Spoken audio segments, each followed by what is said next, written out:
What's up, guys? Coach Peters here. Today I want to talk about the torso. And the torso, really, the way we look at it is anything that is affecting and or connecting to the spine, right? So it's a really big area here. One can be said, the torso is an anatomical term that's used to refer to the core or the center of one's body.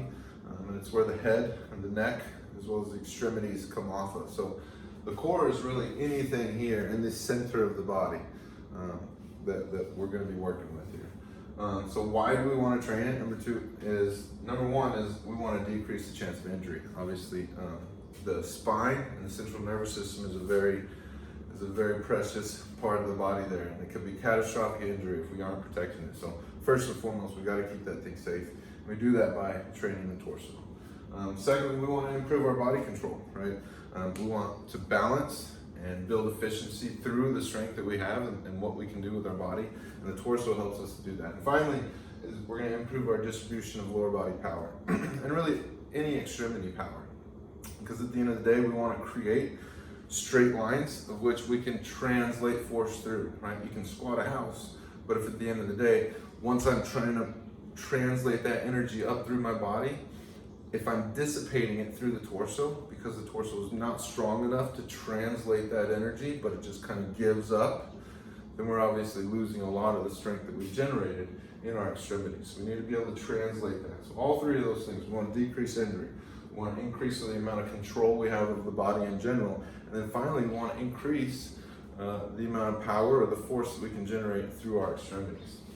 And one of the primary ways that we like to train it here is through the brace. We got to give credit where credit's due. Dr. Stuart McGill is really the one who's made this famous. You can find him on a lot of different YouTube channels or different things and good videos. And there's plenty of professionals and really incredible fitness enthusiasts that are sticking true to what he does. So look him up. It's some really good information. But anyway, the brace is how we're primarily going to be using or training the torso when we're weight training, or when we're doing even most athletic activities. If you're running, jumping, sprinting, and especially contact with another opponent, the brace is going to be very useful for that as we again support the spine, support that central nervous system, and support everything going through there, improving control, and then obviously exaggerating the power that we can create is going to be needed in all types of training.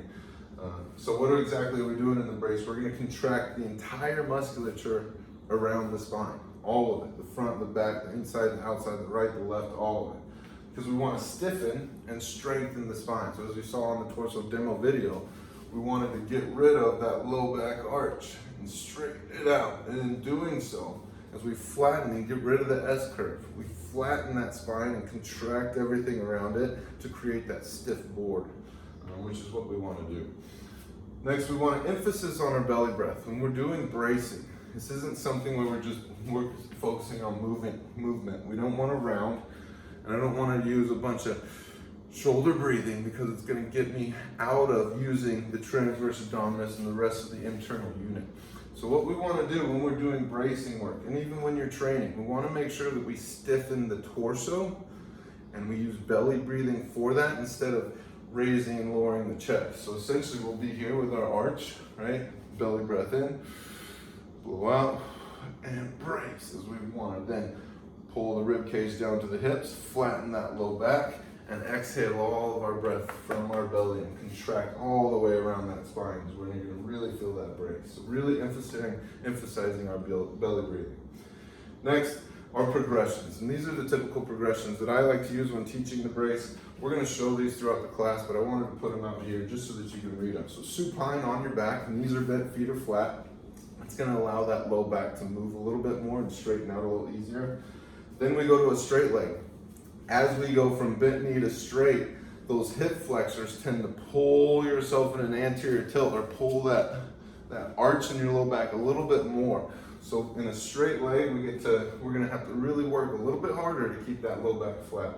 We'll go to quad or quadruped, hands and knees on the ground, focusing on really let belly sink to the ground, and then we're gonna flatten it out. Prone is on your stomach, lying flat, and then finally standing, and then hanging. So these are all our options for progressions within the torso, the bracing specifically. So now that we talked about the what, we talked about the why, we talked about the brace, how we like to really use that here in our work. Now let's talk about the fundamental areas of development when it comes to how we want to approach training the torso. Because as we all know, we don't want to forget about one part and really get strong at another. Right? Typically, a lot of people would do a whole lot of crunches. We got to get that six-pack washboard abs, and then all of a sudden we don't do enough on the backside. Our back gets very weak. We end up walking around like this, and all of a sudden your lumbar goes out. Right? We slip an L2 or something like that. We really want to stay away from that. So we got to make sure that we hit the torso from all sides. So our first one's going to be our inner unit. Now these are your deep core muscles. You're looking at your transverse abdominis, your posterior obliques, right? Even your diaphragm and your pelvic floors, stuff really deep in there. And to train that, we're going to be looking at our bracing, again right here, where we want to get deep inside and squeeze it around your spine.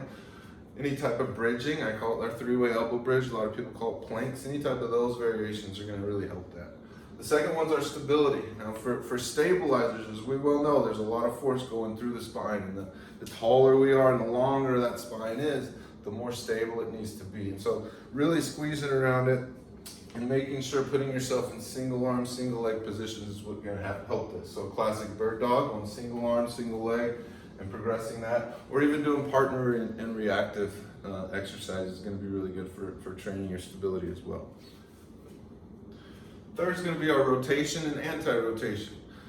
These obviously are going to be a lot of your obliques, but a lot of internal work as well, trying to stabilize that spine. So a lot of the ways I like to train is going to be your landmines. We have landmine attachments at our racks at the school, but throw a bar or a stick into a corner and you can do plenty of twisting movement through there. We also have Pallof variations, look that up. Pallof is a really great way to train that anti-rotation. That's huge. As we all know, it's important for a pitcher to be able to throw 100 miles an hour, but if you can't slow that arm down on the backside, right? If you can't slow down the torso, you can't just think about rotation, but we also need the anti-rotation. The next one's going to be lateral flexion. So we can flex laterally, which is different than forward and back. So understanding what's important there, what's active there, and then training that as well. We like to do that through our side elbow bridge, and then also side crunches if you want to get active. Right, here's a static approach to that training, and we can do a lot of variations of each. Right, the next one's going to be flexion, extension, and forward and backwards. Right, so this is your classic crunches and sit-ups. I'm sure a lot of people has good ideas of how to train this. And then your classic Supermans, right? So we can do things like that. Next one's going to be our hip girdle. And the hip girdle obviously connects with and plays with that lumbar section of the spine. It's very big. This is your powerhouse, right? When it comes to athletes, we really need huge hips that are powerful and strong and stable, right? So to do that, we do tons of clams. Any type of banded work, really. We do a lot of glute bridges and things with a band on, or sideline leg raises, some of those classic knee long and lock, toe to heel, raising that heel to the sky. Finally is our posterior chain. Now the posterior chain is really where the power comes from.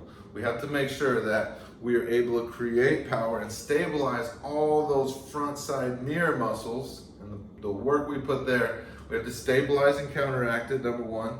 But additionally, everything on the backside is our run and jump muscles. That's how we go and pick things up, right? So that posterior chain, your glutes, your hamstrings, your erectors are really, really huge when it comes to stabilizing your torso, and then again, translating force through your extremity. So we like to do a lot of glute bridges here, and you can do tons of variations here. Just look that up on the internet. Throw bands on your knees if you can, if you got them. Obviously, good mornings as well. And there's going to be tons of variations that we can do with body weight as well as with weights. We're going to go over that in this class. So here's our torso development. Ask questions if you got it.